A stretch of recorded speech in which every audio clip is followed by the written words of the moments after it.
she's so fine. Hell of a ride, blows my mind. Hell of a ride, lights my day. What's good, guys? This came out roughly 20 minutes ago, so around 11 o'clock a.m. Central Time. Andrew Brown Jr. shooting video released. District Attorney says shooting justified. The Andrew Brown Jr. police shooting video has just been released to the public, and the DA said no charges will be filed against the officers. In the police body camera footage released today, you see a bunch of cops armed to the teeth rolling up to Andrew's home as he sits in his BMW in the driveway. Video shows the cops hopping out of their truck and pointing weapons at Andrew's car as they surround it, telling him to stop the car and swearing at him. Footage shows him driving off as the police unleash a barrage of bullets. Next you see Andrews driving away over a lawn and then crashing into a tree. The police then run over to the vehicle, surrounding it and pointing their guns as they bark at him to show his hands. Brown's family walked the media through the video last week, saying a cop fired one shot and Brown began to back up, fearing for his life. They said he never made a menacing move toward the cops and called it an unjustified killing. The video you're watching was shown at a news conference held by the DA, Andrew Womble. He said no charges would be filed because he views the shooting as, quote, justified, end quote. Womble said there was an apparent risk to the officers' lives and that justified the use of deadly force. And this is interesting. The DA mentioned in the news conference the coroner found meth in Brown's mouth. Fact is, it's irrelevant because the police didn't know that when they fired at him. So what they did stands on its own. It does, however, seem the DA mentioned it to, quote, dirty up, end quote, Brown, which is a common tactic they use quite frequently, as we are all aware of. They bring up a lot of stuff that doesn't have to do with shit, just as an attempt to smear the victim. And it's sickening. It is really sickening. Now, at 10:47 a.m. Pacific Time, one of the attorneys for Brown's family, Harry Daniels, said deadly force was not justified because Andrew wasn't using his car as a weapon, despite what the DA feels. Keyword there, feels. All feelings ain't fact. Daniels joined them on TMZ Live today and said the officers who shot at Andrew weren't the ones who had to jump out of the way of his car. And Daniels claims cops violated department policy by shooting at Brown as he drove away. He says Andrew posed no threat to the police when the bullets started flying. And that is really the key here. Like he says in the video, a warrant does not give you authorization to use deadly force. I think that's maybe the misconception out there. I'm going to play these two videos back to back so you guys can watch both of them. And so we were able to see Mr. Brown sitting in his vehicle as he was ambushed and as the sheriff's office made their way to his residence. Appearing to be surprised, it appears that he was possibly on the phone. At all times, his hands were visible. At all times, you could see that he was not a threat.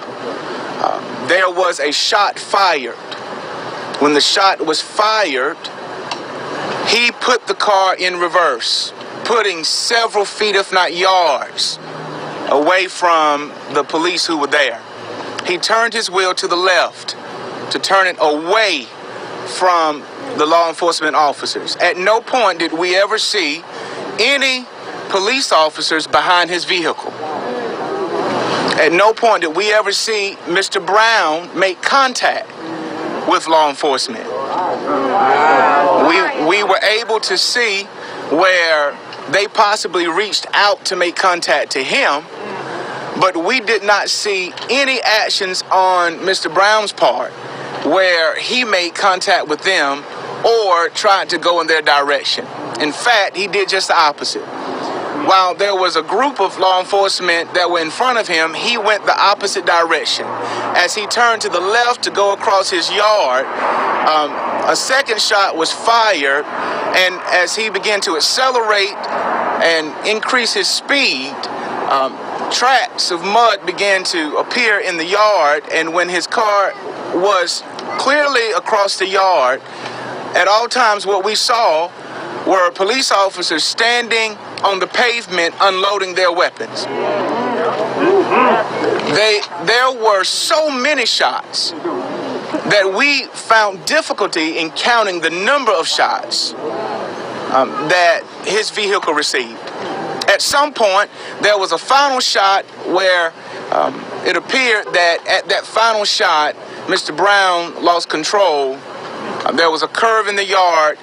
At that point, as you may know, his car went down the ditch across the street and collided with a tree. As far as our facts and our position, we stay strong to our position, our facts. In the video, as you can see, that the vehicle was not used as a weapon. The district attorney positions that if the vehicle is used or trying to get away, he's basically saying that you have an authorization to bring that person in no matter what. A warrant does not give a license to kill here. Mr. Brown drove between those officers. One officer pushed off of that vehicle. Now, that officer didn't do it. He didn't shoot. He didn't just fire. He didn't discharge his weapon. The other officers that were standing at the driveway, the second driveway, they're the one who discharged his weapon. Even now, he drove towards the officers. That officer got out the way. That's argumentative. That's how you perceived it. Once he got past them, they unloaded the weapon. No threat of any officers at that time. Their own policy. He was asked a question by one of the reporters about, well, pursuant to Pasquotank use of force, is that you don't discharge into a moving vehicle. In fact, you move out the way. Let's say Mr. Brown was going towards them. The officer moved out the way. He definitely adhered to his policy by not shooting to a moving vehicle. Then the next policy says that you do not shoot a person, a suspected or convicted felon who's fleeing. They clearly violated that. There was no threat, perception of any threat once he got past them. At 1:36 p.m. Pacific Time, Pasquotank County Sheriff Tommy Wooten Jr. just announced that the 3 deputies directly involved in Andrew Brown Jr.'s death are going to keep their jobs, but will be disciplined and retrained despite not being found criminally liable. And I'll play that video in just a second. Wooten said 2 of the deputies involved didn't turn on their body cameras that day, and not just that, but they didn't have EMS on standby, which he says probably wouldn't have saved Brown, but still needed to be done per policy. He also said the threat risk assessment probably should have been written out before operation and promises it will be going forward. The sheriff also said more training is in store for the deputies, as well as the rest of the guys on the SOAT team, because he wants to make sure they're implementing, quote, best practices, end quote, and continuously reference being able to, quote, do better, end quote, in these types of situations. He stopped short of saying his boys did a piss poor job of de-escalating, but if you read between the lines, that seems to be what he's getting at, which could potentially open the deputies and or the county to civil liability, something that'd play out through a lawsuit. Now I'm going to go ahead and play that video. Today, the district attorney announced his decision. He reviewed the results of the SBI investigation, the body camera footage, and the law in North Carolina. He concluded that my deputies did not violate criminal law. Separately, I asked for outside investigators to assist with our internal investigation. 4 investigators from different counties assisted us. Additionally, my investigators re-interviewed the deputies involved. Finally, we hired an independent use of force and tactical expert to review the evidence and assist our investigation. This expert has more than 30 years of service, 1,000 operations under his belt, and over 2,000 plus use of force reviews. The independent expert reviewed the work of the 4 outside Sheriff's Office investigators, all the body camera footage, interviews from the deputies, our policies, in scientific evidence and studies surrounding the use of force. After reviewing the internal investigation, discussing the case with the independent use of force expert, listening to the interviews of the deputies involved, and reviewing all the body camera footage myself, I'm announcing the following personnel decisions. The 3 deputies involved will keep their jobs. They will be disciplined and retrained. Here's why. While the district attorney concluded that no criminal law was violated, this was a terrible and tragic outcome, and we could do better. But every person in every job makes decisions. In law enforcement, we have a higher responsibility to do everything we can to make the best decision. We can always do better, and we must. Here are a couple of examples where we could have done better. 2 deputies did not turn on their body cameras. That's unacceptable. And those deputies will be disciplined. The SOAT team was supposed to have EMS on standby near the scene. While it would not have saved Mr. Brown's life based on his injuries, it's something we should have done better. The deputies will be disciplined for that decision. The risk threat assessment for this search and arrest warrant was discussed by the deputies on the team before the warrant was served.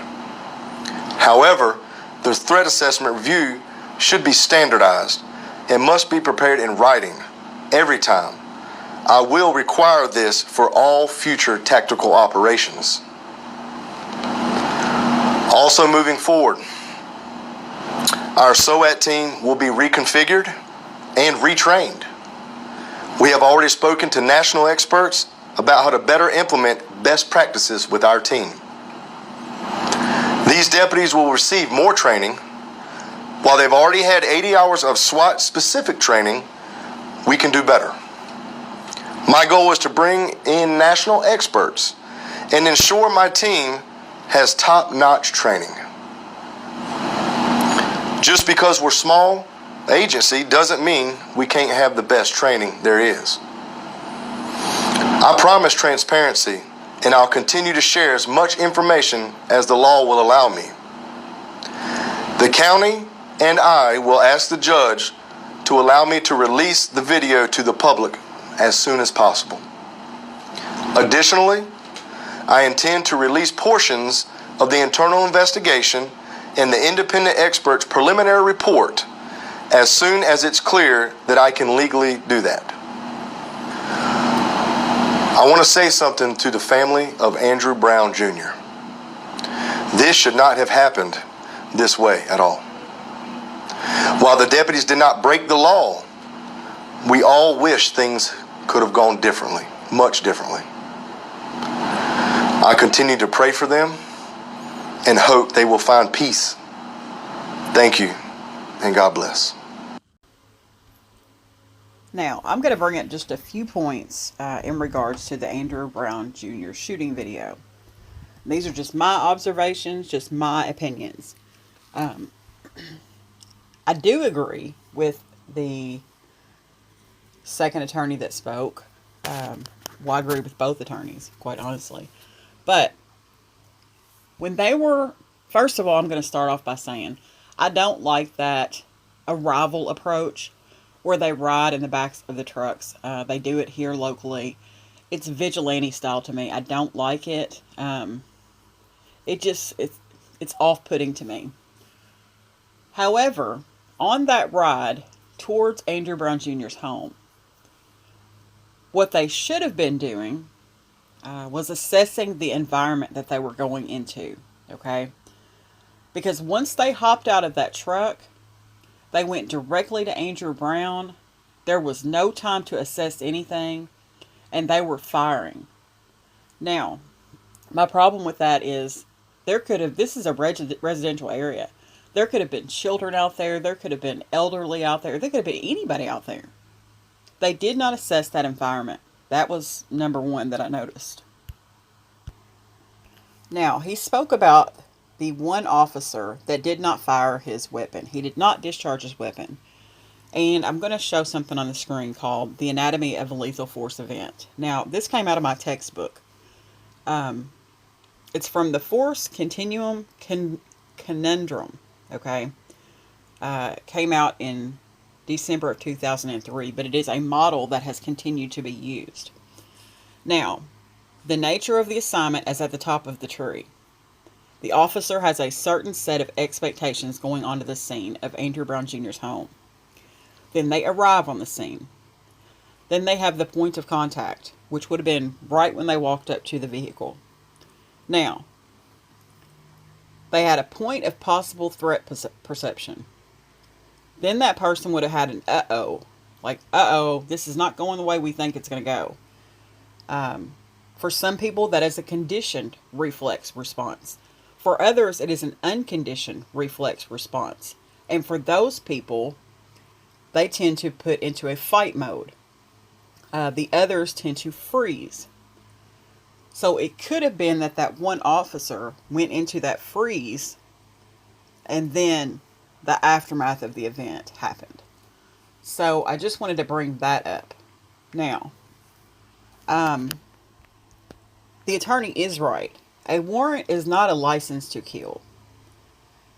And he did not use his vehicle as a weapon towards these officers. That became very clear the very first time I watched the video. He wasn't trying to hurt them. They did fire on him after he passed them. And they did discharge their weapons into a moving vehicle. That's a problem. That is a big problem. If that is the policy there at the Pasquotank County Sheriff's Office, that is a problem. Now, there's another thing that I wanted to bring up in regards to the law on the use of force. To apprehend a person who has committed a crime, less than deadly force, when an officer is making or attempting to make an arrest for a criminal offense, he is acting for the protection of public interest and is permitted even greater latitude than when he acts in self-defense. And he is not liable unless the means which he uses are clearly excessive. Deadly force, on a misdemeanor, that is never something you should do. On a fleeing felon, deadly force could be used when officers, quote, have probable cause to believe that the suspect has committed a felony and poses a threat to the safety of the officers or a danger to the community if left at large. If left at large. In other words, had he gotten away, was he really a threat to the community? No, he was not. These were drug offenses. And that case is Tennessee versus Garner, just for anyone who is interested in looking that up. And that's also quoted by the Supreme Court in Ingram versus Wright. This is my area. This is my area. So I'm curious what you guys think, feel, your opinions on this case. So please let me know in the comments what you think about that. And also, I'm going to link the video in the description box. So feel free to click on that video and watch it, and then give your comment. You know, you may have to watch it a couple of times to get it all. Nothing wrong with that. But I'm going to end this video on that note. Thanks for watching, guys.